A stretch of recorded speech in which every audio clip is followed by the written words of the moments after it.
boshqa musulmonlarda haqqini yemanglar. Ba'zi bir kishilaringiz bor deydi Xudo. Bugungi kun haqida aytadimi deysiz? Ba'zi bir kishilaringiz bor, o'zingizga tegishli bo'lmagan narsa haqida hujjat qilib olib, boshliqqa olib borib, mana bu meniki deb, nariginiki bo'ladi, o'zi haq uniki bo'ladi. Sizda hujjat bo'ladi, sizni tanishingiz bo'ladi. Borib kattalar bilan gaplashib, shuni o'zlashtirib olmanglar deydi. Oldin ham bo'lganmiki, yo bugun haqida gapirganmiki, Xudoyim bilmayman. Men davlatni yetim bolalar uchun, faqirlar uchun, kambag'allar uchun, maktab bolalari uchun, bog'cha bolalari uchun ajratgan pullarini, mollarini uyga olib ketib yeydiganlarni bu ishdan qaytarishni bilmayman, qanaqa qilib qaytarsa bo'ladi buni. Bu qiyin narsa bo'lsa kerak. O'rgangan ko'ngil o'rtansa qo'ymas deydi. Har kuni bog'chadan go'sht o'g'irlab borib yeyotgan odamni qanday bunaqa qilma deysiz? Davlat ajratib qo'ygan million, men kecha senatorning gapini eshitib hayron qoldim. Ta'lim vazirligi milliard o'g'irlaganmish, o'qituvchi mil o'g'irlaganmish. Ta'lim vazirligi shuncha pulni qanaqa qilib o'g'irlab olgan deysiz? Daskalarni o'g'irlab ketganmi ular? O'shanga aytayapman, birovga aytmaylar bu gaplar, xavfli gaplar. Deymanda bir hadis eslayman. Ibn Abbos radhiyallohu anhuni bilasizlarmi? Oti nima edi? Abdulloh. Abbos radhiyallohu anhuning o'g'li desam Abdulloh deyapsa, u kishining o'g'illari ko'p edi. Lekin Ibn Abbos desa Abdullohni tushunmay kimni tushunasiz? Dunyoni ilmga to'ldirib yuborgan odam. Shu kishini bir ukalari bizda yotadi, bilasizlarmi? Sahobiy Abbos roziyallohu anhuning kenja o'g'illari, Rasulullohni yuvgan sahobiy. Samarqandda yotibdilar. Qusam ibn Abbos roziyallohu anhu, biz o'zbeklar u kishini shohi zinda deydi. Xullas Abdulloh ibn Abbos aytadilar. Bir kuni Rasulullohning orqalarida edim. Mingashib olgan ekanlar, otganmi nimagadir, ketyaptirib, "Hoy bola" debdilar. "Senga bir narsa aytaman, eslab qolgin. Allohning rioyasini qilgan Xudo seni saqlaydi" debdilar. Xudodan uyalgin. Xudoga rioya qilgin. U seni saqlaydi. Agar so'ramoqchi bo'lsang, Allohdan so'ra. Panoh so'ramoqchi bo'lsang, Allohdan panoh so'ra. Butun ummat deganda yer yuzini hamma xalqi degani. Butun ummat agar senga foyda keltirmoqchi bo'lsalar va jamlansalar, Alloh taqdir qilgan narsadan boshqa narsa bera olmaydi senga. Agar butun ummat jamlansalar u senga zarar bermoqchi bo'lsalar, Alloh taqdir qilgandan boshqani zarar bera olmaydilar. Deb turib boshlasak bo'laveradi endi.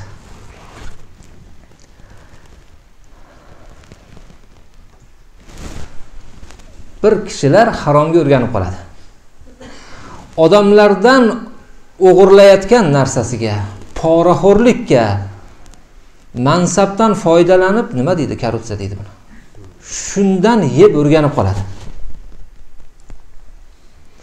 Men kuyov bolalarga bir gap aytaman. Hoy o'g'lim,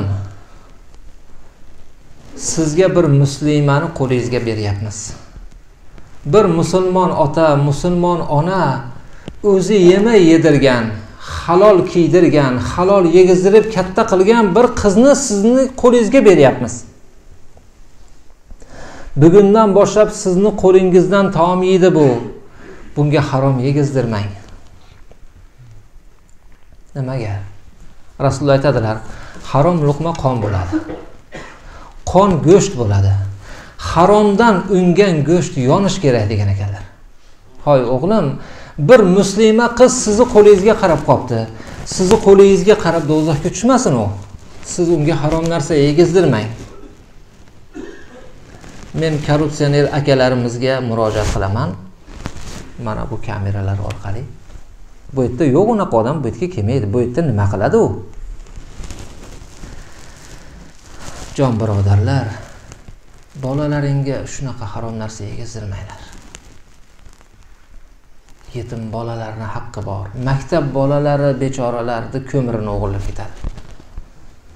Bog'cha bolalarning narsasini haligilarni qozonni kovlasangiz go'sht chiqmaydi, karam bilan turib chiqadi. Uni go'shti bog'chaponi uyda bo'ladi. Siz qo'rqing nimadan? Bolangizdan. Bolangizga harom yegizdirasizmi? Bolangizni qo'liga tikon kirishini xohlamaysiz. Sizni olib borgan harom narsadan yeb u do'zaxga tushadi.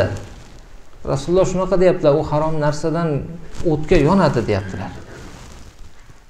Zinhor bu narsani qilmaslik kerak. Ulamolarimiz aytgan ekan, o'rganib qolgan harom narsadan tiyilishning ikkita yo'li bor.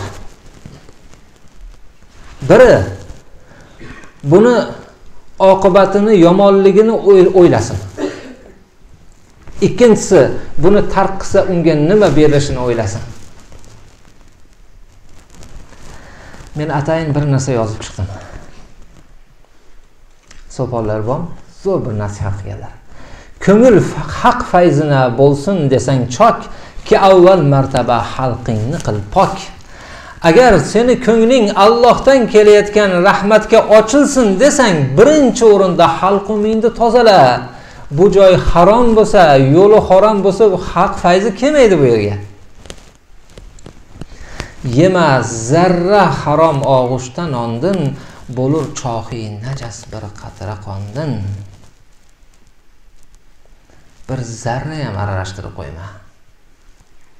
Nimaga? Bir tonnalik idishga bir tomchi qon tushsa, hammasi najosat bo'ladi. Gapni qarang. Xudoning man'ini nafs istaganda, men qo'rqaman bu joyda ham harom narsa yeyotgan odam bo'lsa. Shu odamga zo'r nasihat. Xudoning man'ini nafs istaganda, agar bir zarrasin tark etsa banda, ibodatlar ki bo'lg'ay insu jindan, bu ayg'on bandalik afzaldur andan. Xudo man qilgan narsani nafs xohlab qoldi. Xudodan qo'rqdingizda shart tark qildingiz. Bir marta tark qildingiz. Bir marta qo'y, Xudo shuni qaytargan deb bir marta tark qildi. Shunda deydilar, ibodatlar bora, insonlar qilayotgan, jinlar qilayotgan qanaqa ibodatlar bor? Birontasi shunga to'g'ri kelmas ekan. Allohga ibodat qilib, minglab ibodat qilib, haromdan tiyilishlikni bir zarrasiga to'g'ri kelmas ekan. Bir marta to'xtashlik. Qarang, qanaqa narsa bor. Bir kishi aroq ichishga o'rganib qopti. Men bu narsani qanchalik og'irligini bilmayman, buni og'irligini alkashlar biladi. Aroqni tark qilishlikni, ichmay qo'yishlikni mashaqqatini alkash biladi. Uni jonidan aziz, farzandidan aziz. Shu 2 yashar, 3 yashar bolasi chiyillab, yig'lab turadi. Jon dadajon, ichmang shuni, biz sizni deb och qolyapmiz, soqatyapmiz, siz bizning narsamizni ichib oryapsiz desa ham ichadi. Undan aziz bu. Shuni tark qilganda kelgan savob bo'ladi. Ichkisi kelmasdan, buni hidiga, badbo'yiga chidamasdan ichmaslik boshqa narsa. Uni farzandidan, xotinidan aziz ko'rganda ichsa-yu, buni tark qilsa boshqa narsa. Uni savobiga hech narsa yetishmaydi.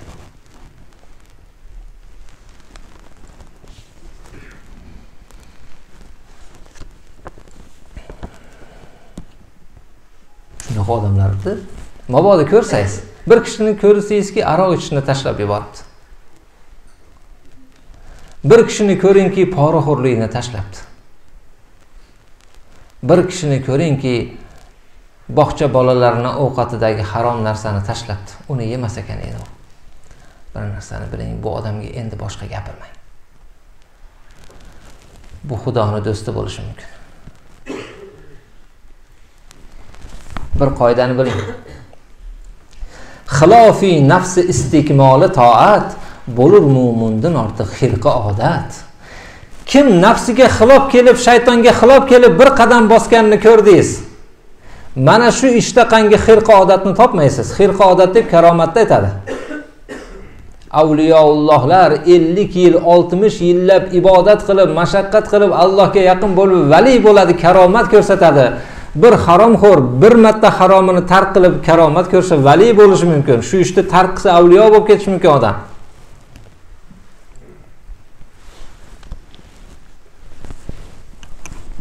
Rizqni qarang.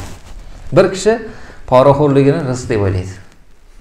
Men shuni tark qilsam, bolalarim bor, men olayotgan oyligim farzandimga yetmaydi deydi. Men 2 ta bolamni institutda o'qityapman deydi. Yana 3 ta bolam boshqa yerda o'qiyapti, u bo'lyapti. Men bularga yetkiza olmayman oyligim bilan deydi. Shunaqami? Hazrat Ali roziyallohu anhu voqeasini aytib beraman. Bir kuni bu kishi bir joyga borsalar, otdan tushishiga bir yigit yugurib kelibdi-da, men ushlab turay, ey mo'minlar amiri, bu kishi xalifa. Otingizni ushlab turaman dedi. Kirib kelibdilar, shunday xursand bo'lib, ajoyib bola ekan bu bola. Otasiga rahmat. Shu bir tangani beraman deb cho'ntagiga mo'ljallab qo'yibdilar. Chiqsalar, oti ho'n edi yurganmish, u otni og'ziga baylaydiganda o'g'irlab ketib yuborgan ekan hali bola.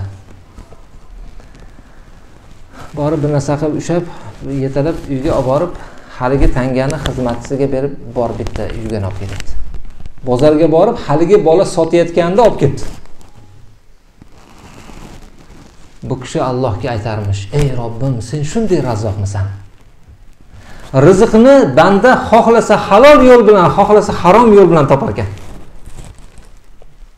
Lekin o'shani topar ekan. Undan zarra ko'payib qolmas ekan." Ikkovi bir xil. Alloh rizq bergan. Rasululloh haligi Abbos roziyallohu anhu ga aytgan hadislarini davomida bir gap aytadilar. Hoy bolacha, qalam ko'tarilib, varaqlar qurigan dedilar. Taqdir bitib bo'lingan, sizga berilgan rizqni hech kim yeb qo'ya olmaydi. O'zingizga tayinlangan rizqdan boshqani hech kim siz yeya olmaysiz. Bu rizqni endi xoh haloldan yeng, xoh haromdan yeng. Ixtiyoringizda.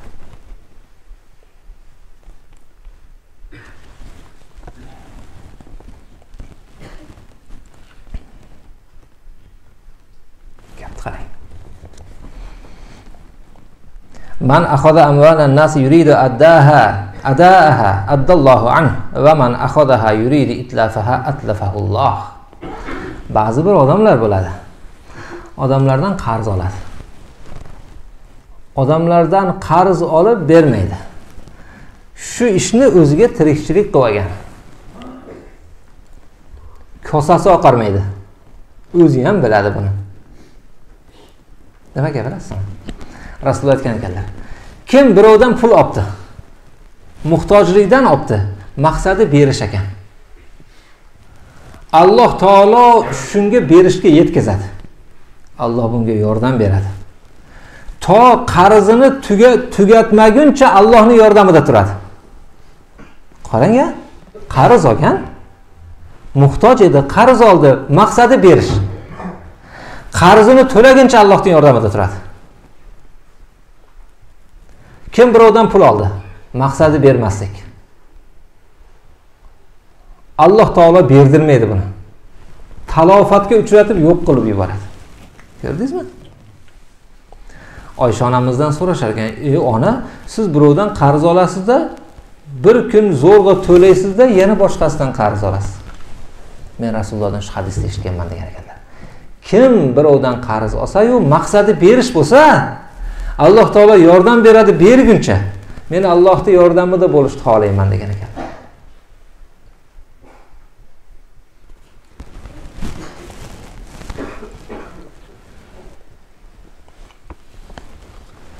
Men sizlarga kecha bir ma'ruza eshitdim. Shuni aytib beraman. Uni o'zimdan eshitdim. Amr ibn Abasa radhiyallohu anhu aytib beradilar. Odamlar xudolarga sig'inishar ekan. Toshdan yasalgan, yog'ochdan yasalgan, loydan yasalgan. Bu kishi ko'rib yurar ekanlarda, Xudo bunaqa bo'lmasa kerak.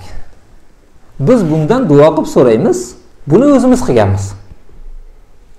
Bu bizga bir narsa bermasa kerak. Xudo bunaqa bo'lmasa kerak. Qani endi shunday odam bo'lsa-yu, shu dardni mendan xolis qilsa deb yurardim deydilar. Bir kuni Makka da bir payg'ambar chiqibdi. U Allohning kimligini xalqqa tanishtiryapti ekan degan gapni eshitib qoldim. Makkaga chopdim. Borsam, o'sha go'zal yuzlik Hazrati Muhammad ekanlar. Siz menga tanishtiring o'sha Allohni. Men qachondan beri sizni kutaman. Bu kishim juda go'zal qilib Allohni tanishtiribdi, dinni o'rgatibdilar. O'rgatib hamma narsani tushuntirganlardan keyin, "Yo Rasululloh, endi men nima qilay? Sen endi uyingga ketgan. Bu joyda qolsang qiynalasan. Qachonki meni zafar topganimda eshitsang kelgin" dedilar. Men albatta zafar topaman. Lekin hozir qiyin. U kishi qaytib ketdilar. Ertamatandan kechgacha o'sha kishi haqida gaplashardik. O'y hayolimiz shu kishim. Ayolimga ham shu gapirib, bolam ham shuni gapiraveradi, qo'ni-qo'shnimni. Hayolimiz shu odamda. Bilasizmi qancha vaqt o'tib ketdi? 15 yil o'tib ketgan ekan. Har kuni shu tashvish. Quloq Makkada nima bo'lyapti ekan? Rasululloh qamalda qoldilar. Rasulullohga ozor berishibdi. Rasulullohni o'qilishibdi. Toifga borsa oyog'ini yorishibdi. Gap faqat yomon gap. Rasululloh Madinaga boribdilar. Madinada bir davlat Yasribga borib bir davlat tuzibdilar. Buni Madina deb atabdilar. Xalq hammasi bu kishiga xayrixohmish. Bu kishiga nonni tuz tutishayotganmish degan xabarni eshitdim-u, butun oilam bilan yetib bordim deydilar. Qancha mashaqqatlar. Borib Rasulullohning oldilariga borib, Rasulullohga shunday qilib, "Assalomu alaykum ya Rasululloh. Meni eslaysizmi?" debdi. Bu Rasulullohdan boshqani eslamagan shu 15 yil ichida. Samday qarab, "Voy Amr ibn Abasa keldingmi?" degan ekanlar.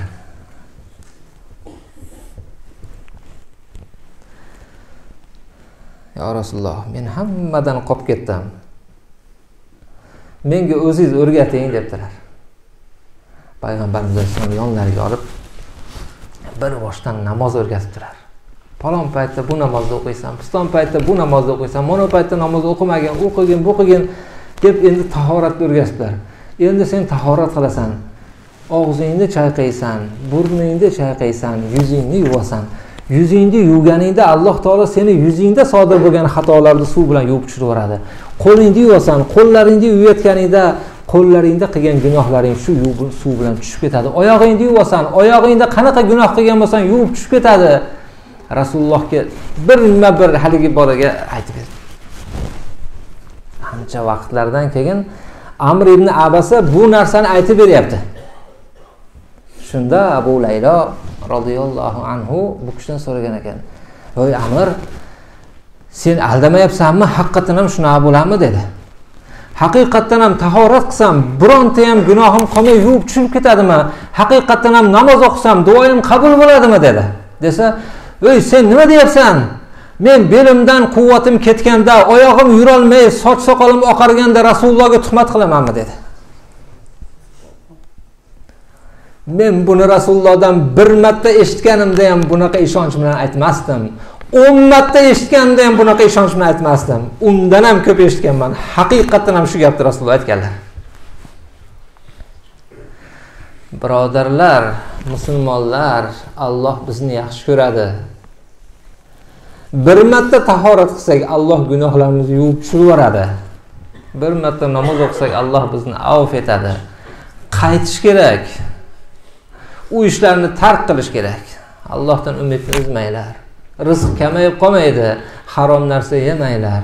Birodarlaringiz, musulmonlar, sizning birodaringiz, bolachalar, o'zingizni farzandlaringiz, ularning haqqini yemanglar.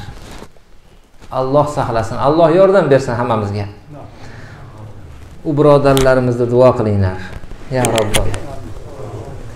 xalqimizni tepasida turgan barcha rahbarlarga o'zing yordam ber. Xalqimizga mehribon, g'amxo'r qil. Bu millatni yana dunyolarga ko'tarilishiga hissa qo'shsin. Bu millat yana uchishligi bor, porlab chiqishligi bor. Islomi bilan, iymoni bilan yana bu millatni ko'klarga ko'tar. Rahbarlarimizga yordam qil shu yo'llarda. Ularni harom rizqdan saqla, xalqni rizqidan saqla. Xudoyo Parvardigor, yordam ber. Tavba-i nasuh nasib qil. Farzandlarini tavba-i nasuh nasib qil. Ularni farzandlaridan dindorlar chiqar. Robbana atina min ladunka rahmatan va hayyi' lana min amrina rashada. Va sallallohu ta'ala ala khayri xalqihi Muhammad va alihi va ashabihi ajma'in. Ya arhamar rohimin. Assalomu alaykum.